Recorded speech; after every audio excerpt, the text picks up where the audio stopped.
Hi అండి. మీకు ఎంతమందికి దోశ అంటే ఇష్టము? నాకైతే చాలా ఇష్టము. 3 పూటల దోశ పెట్టినా తింటా అనమాట. ఇక దాంట్లోకి వేరుశెనగ గుండ్ల పచ్చడి చేసుకున్నామనుకో 2 దోశలు తినేవాళ్ళు 3, 4 దోశలు తింటారు. అంత టేస్ట్ అద్దిరిపోతుందనమాట. నేను అవి ప్రిపేర్ చేసేవి కూడా చూపిస్తా చూడండి. ఇంక మళ్ళీ దాంట్లోకి పక్కన ఆలు బాజీ చేసుకున్నామనుకో ఇంక అంతే తింటుంటే తినబుద్ధి అయితేనే ఉంటుంది ఎన్ని దోశలైనా కూడా. మీలో ఎంతమందికి దోశ అంటే ఇష్టమో కమెంట్ చేయండి.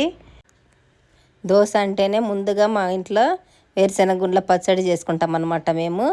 మీ ఇంట్లో ఈసారి దోశ చేసుకున్నప్పుడు ఇలాంటి పచ్చడి చేసుకొని చూడండి. అద్దిరిపోతుంది టేస్ట్. 2 తినేటోళ్ళు 4 తింటారు. ఒకసారి దోశకు వేసుకున్నామంటే 2-3 రోజులు వెరైటీ చట్నీలతోటి కర్రీస్ తోటి చేసుకొని తినొచ్చు అనమాట డైలీ. 2-3 రోజులు ఏ టెన్షన్ ఉండదు. దోశకు పోసుకున్నామంటే ఆ పిండి ఉంటే